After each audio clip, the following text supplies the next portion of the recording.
आकाशवाणी देहरादून से प्रस्तुत है प्रादेशिक समाचार। पहले मुख्य समाचार। 18वीं लोकसभा का पहला सत्र कल से शुरू हो रहा है। पहले दिन नवनिर्वाचित सदस्यों को शपथ दिलाई जाएगी। नीट परीक्षा में गड़बड़ी के आरोपों के बीच राष्ट्रीय परीक्षा एजेंसी के प्रमुख सुबोध कुमार सिंह को पद से हटाया गया। कृषि मंत्री गणेश जोशी ने कहा, केंद्र और राज्य सरकार किसानों की आय बढ़ाने के लिए प्रतिबद्ध है। और मौसम विभाग ने कल से 26 जून तक नैनीताल, चंपावत, पिथौरागढ़ और बागेश्वर जिलों में भारी बारिश का ऑरेंज अलर्ट जारी किया है।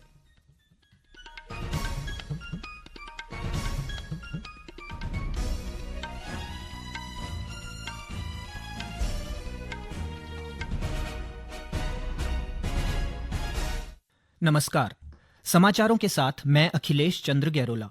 और अब समाचार विस्तार से। 18वीं लोकसभा का पहला सत्र कल से शुरू होगा। सत्र के दौरान नवनिर्वाचित सदस्यों को शपथ दिलाई जाएगी।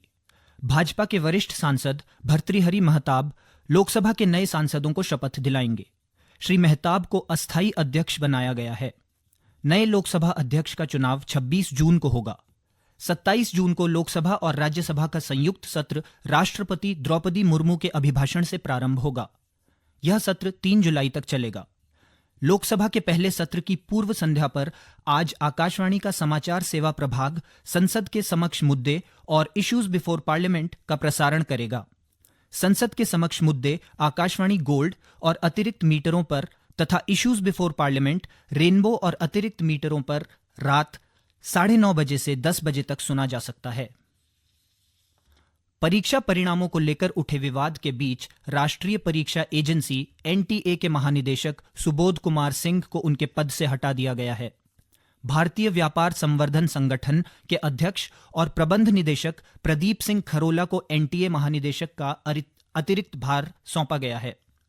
शिक्षा मंत्रालय ने कथित अनियमितताओं की जांच केंद्रीय अन्वेषण ब्यूरो को सौंप दी है। मंत्रालय ने कहा कि यदि कोई व्यक्ति या संगठन इसमें लिप्त पाया जाता है तो उसके खिलाफ कड़ी कार्रवाई की जाएगी।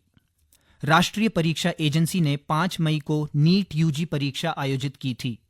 परिणाम आने के बाद परीक्षा में अनियमितता और जालसाजी के आरोप लगे थे। भारतीय अंतरिक्ष अनुसंधान संगठन इसरो ने आज एक बार फिर कामयाबी हासिल की है। इसरो ने लगातार तीसरी बार reusable launch vehicle RLV Pushpak की लैंडिंग एक्सपेरिमेंट एलईएक्स में सफलता हासिल की। जानकारी के अनुसार कर्नाटक के चित्रदुर्ग में आज सुबह 7:10 पर लैंडिंग एक्सपेरिमेंट के तीसरे और फाइनल टेस्ट को अंजाम दिया गया। चित्रदुर्ग के एरोनॉटिकल टेस्ट रेंज में पुष्पक को इंडियन एयरफोर्स के चिनूक हेलीकॉप्टर से 4.5 किलोमीटर की ऊंचाई तक ले जाया गया और रनवे पर ऑटोनॉमस लैंडिंग के लिए छोड़ा गया।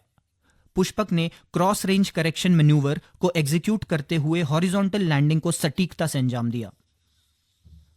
प्रदेश में 4 धाम यात्रा सुचारू रूप से जारी है। अब तक 25,71,000 से अधिक तीर्थयात्री चारों धामों के दर्शन कर चुके हैं।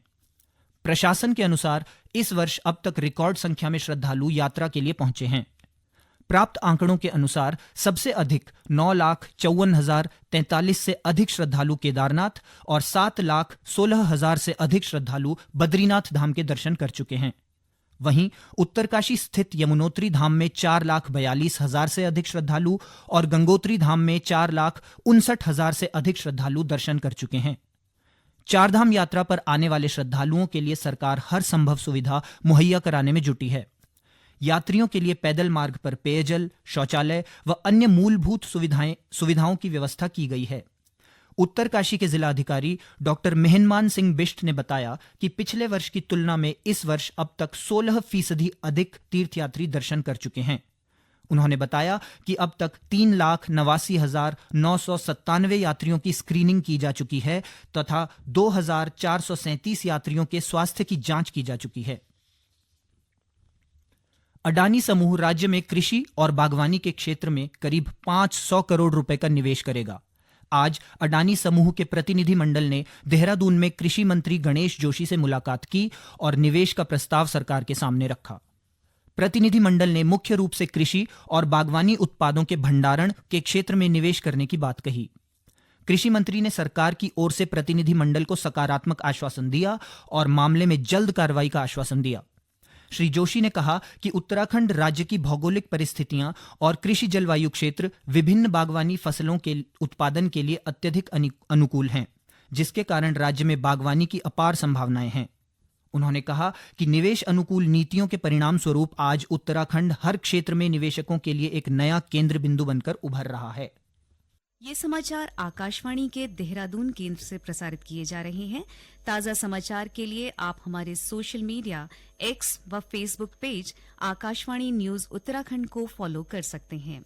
साथ ही ये समाचार हमारे YouTube channel Akashvani news Uttarakhand पर भी उपलब्ध हैं।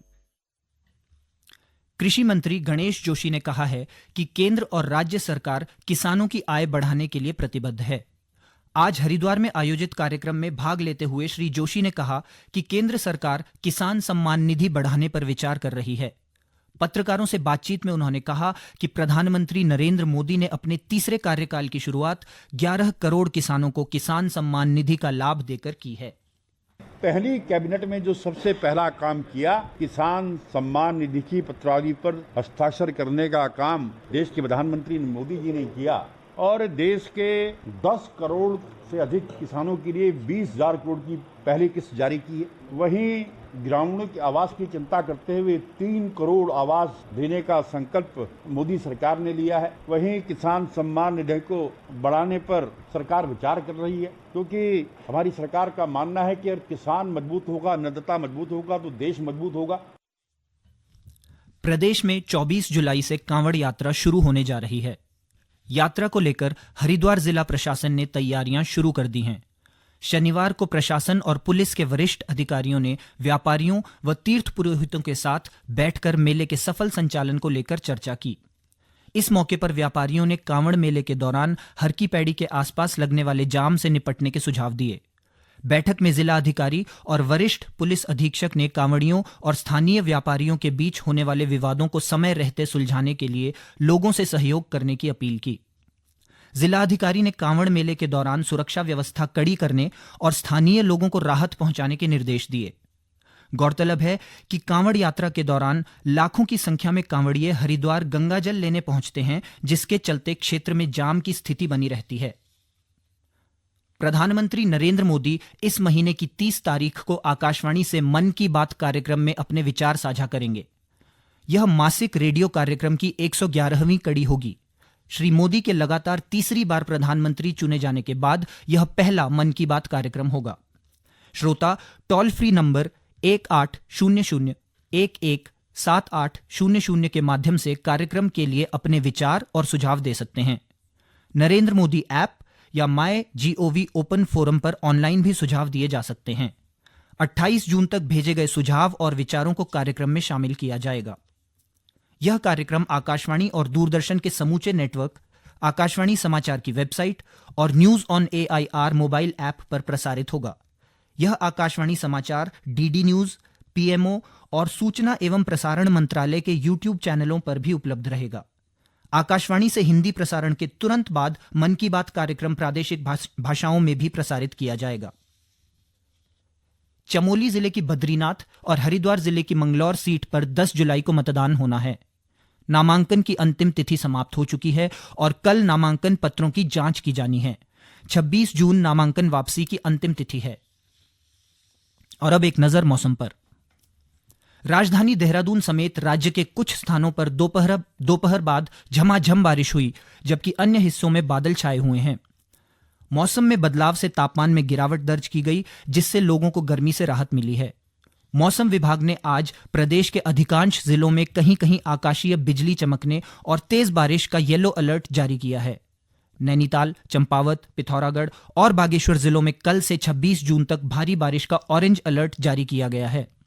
विभाग की चेतावनी को देखते हुए संबंधित जिला प्रशासन को सतर्क रहने को कहा गया है। साथ ही संवेदनशील स्थानों पर पर्याप्त मशीनें तैनात करने के निर्देश दिए गए हैं। इसके अलावा चारधाम यात्रियों से मौसम पूर्वानुमान देखकर ही यात्रा करने की अपील की गई है। बारिश होने की स्थिति में सुरक्षित स्थानों पर ठहरने की सलाह दी गई है। अंत में मुख्य समाचार एक बार फिर।